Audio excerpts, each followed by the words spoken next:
Bonjour et bienvenue sur ce cours de soutien scolaire en ligne. Aujourd'hui, nous allons parler de l'analyse asymptotique.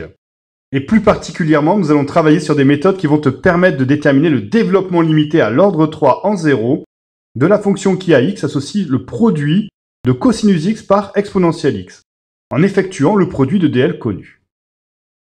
Dans cette vidéo, les thèmes abordés seront les fonctions, les développements limités et le produit de dl.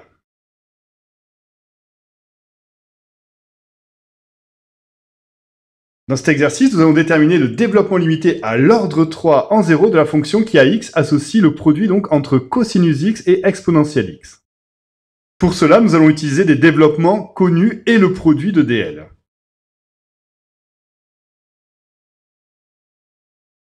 Dans l'exercice 11, nous avons obtenu le développement limité à l'ordre 3 en 0 de la fonction cosinus x à partir de la fonction exponentielle. Et nous avions obtenu cette expression-là, qui était donc l'expression qui était tronquée au degré 3. Donc cosinus x est égal à 1 moins x2 sur 2 factoriel plus un petit rond de x puissance 3.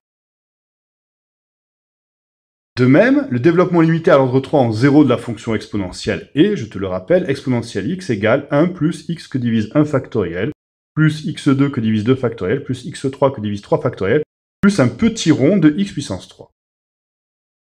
Donc, par produit et troncature de ces deux expressions, qu'est-ce qu'on obtient? On obtient ceci. Donc, cosinus x, on remplace donc par son dl, et donc c'est 1 moins x2 sur 2 factoriel. Et exponentielle x, on remplace donc par son expression, déterminée ici précédemment, et on obtient cette expression-là. Plus un petit rond de x puissance 3, pour dire en fait qu'on s'arrête au degré 3. Ensuite, on développe le produit. Donc le 1 va se distribuer sur tous les éléments qui sont contenus dans cette parenthèse parce qu'on ne va pas dépasser le degré 3. Par contre, x2 sur 2 factoriel va se distribuer uniquement sur les deux premiers termes. En effet, à partir du terme ici x carré, tu auras x carré fois x carré, ça sera du x puissance 4. Donc on dépassera le degré 3. Par conséquent, ces termes-là, on ne souhaite pas les conserver. Donc on obtient ceci, et ensuite on peut distribuer et simplifier les expressions.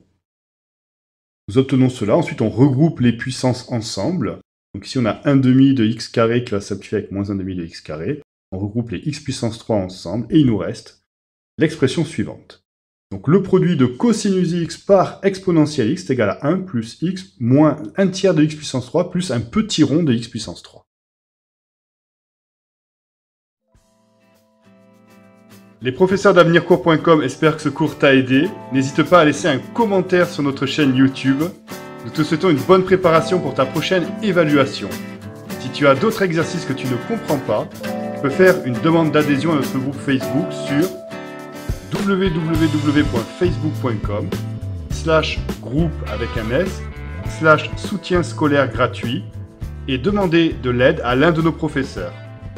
C'est un service qui est gratuit. À très bientôt sur avenircours.com.